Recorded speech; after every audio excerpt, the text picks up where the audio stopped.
outside. We had a rain delay of nearly 2 hours, but it's gorgeous now. We are ready for a Father's Day edition of NASCAR Sprint Cup Series racing in the Irish Hills of Michigan. Front row, Marcus Ambrose and Kevin Harvick. We are green at MIS.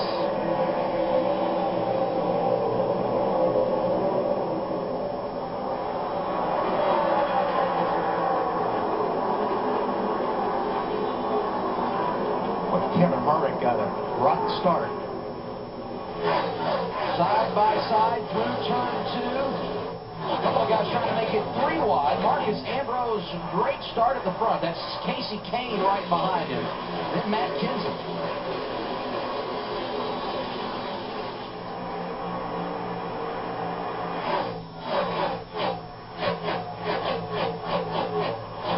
Kevin Harvick started on the outside of row 1. And as we complete lap 1, Harvick finds himself back in the 5th position. Here's Regan Smith inside of Eric Almirola. Right behind him, Denny Hamlin working over Paul Menard.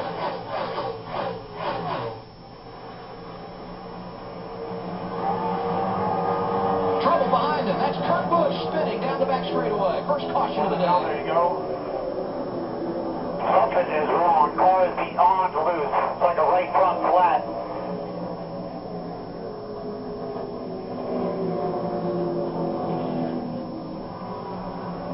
Had a caution lap 1 last week at Pocono, lap 2 this afternoon at Michigan for the man who won the championship in 2004. And Kurt had his issues up here in practice. I think he spun 2 or 3 times in between this and the nationwide cars. Yeah. So he's had some issues, but you know, when Kurt talks about the right front being flat, that is so loose, that's what everybody has said, how slick this racetrack. You can see the smoke develop right there. He was already into a spin, but you see the marks. So this thing got away from him.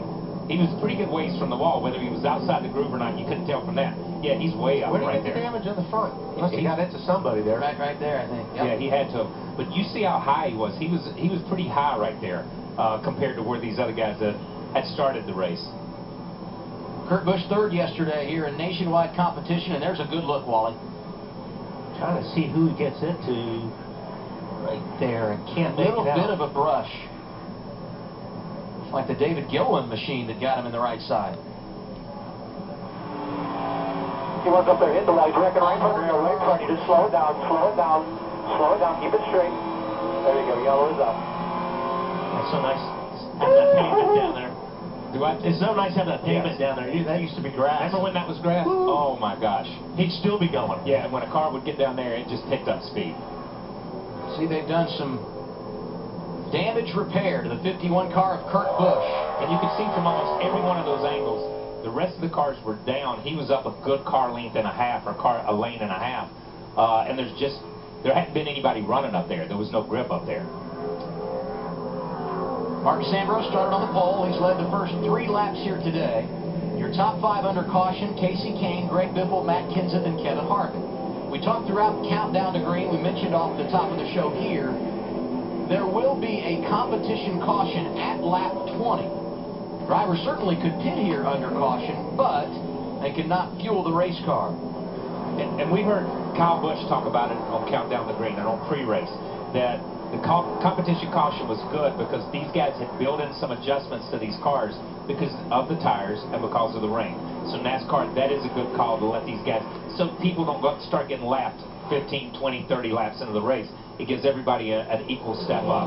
Log on to NASCAR.com to experience TNT Race Buddy, presented by Frost Brewed Coors Light, the official beer of NASCAR. Race Buddy has 10 cam reviews, special reports from Miss Coors Light, and more.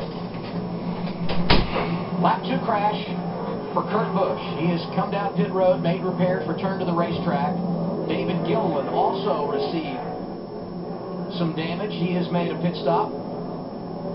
You look at the cautions through 14 races in 2012, 80 of them. That's the fewest since back in 1999. Had a couple of early ones last week at Pocono. We've got an early one here, but the lights are out. That's out the Ford F-150 Pace vehicle, and we are set to put them back under green. Once again, on the restart, Marcus Ambrose, who was the race leader, has chosen the outside lane. To his left will be Casey Kane, row 2. Teammates Kenseth and Biffle, Logano and Harvick on row 3. Bayne, Stewart, Almirola, and Clint Bowyer complete the top 10. They've only run a couple laps, but they got a lot more confidence right now on this restart than they did to start. They do kind of have an idea what these cars feel like going down 1 and 2. And I want to tell you something. Greg Biffle, power move here to the outside of Marcus Ambrose.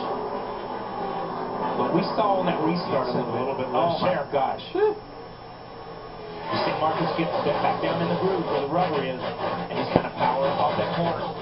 Interesting that we have seen guys on the outside this early in the race. But it's interesting that Biffle got a little higher than where he wanted to be. He was just a little bit, so he had to give up that position. But if we saw that restart, you almost saw the 9 car spin the tires and wiggle a little bit. I think that's why that inside lane is not as good right now, and it's not because as you anticipate when that guy goes and you go the gas, you're spinning worse than he is. And I think that's what happened to Harvick on the start. Exactly. Casey Kane lost some ground on that restart. I mean, just looking right now, Ambrose sideways off the corner. I was just going to say, there's a lot of loose race cars like this.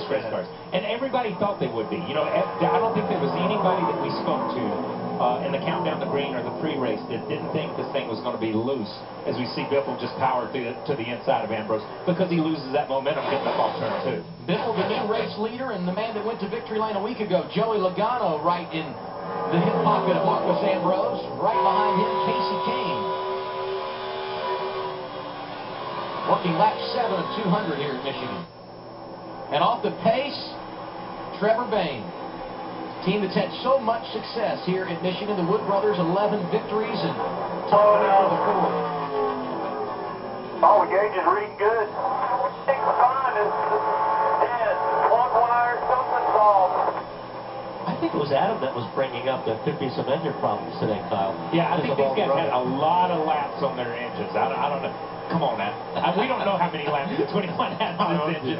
We are joking about that. But he said that, you know, plug wires, something like that.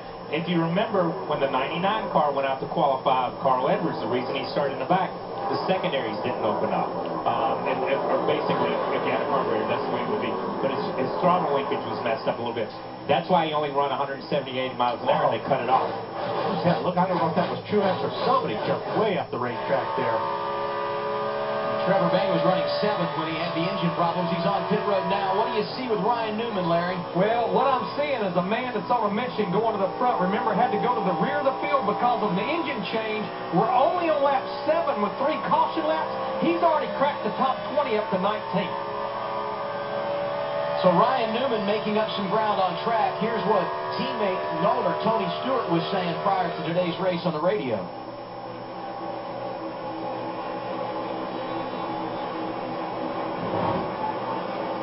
Everybody else has figured this tire out but me, so I'll keep digging with him, keep working on it. I'll find something today here, so bear with me for a little while till I figure it out here.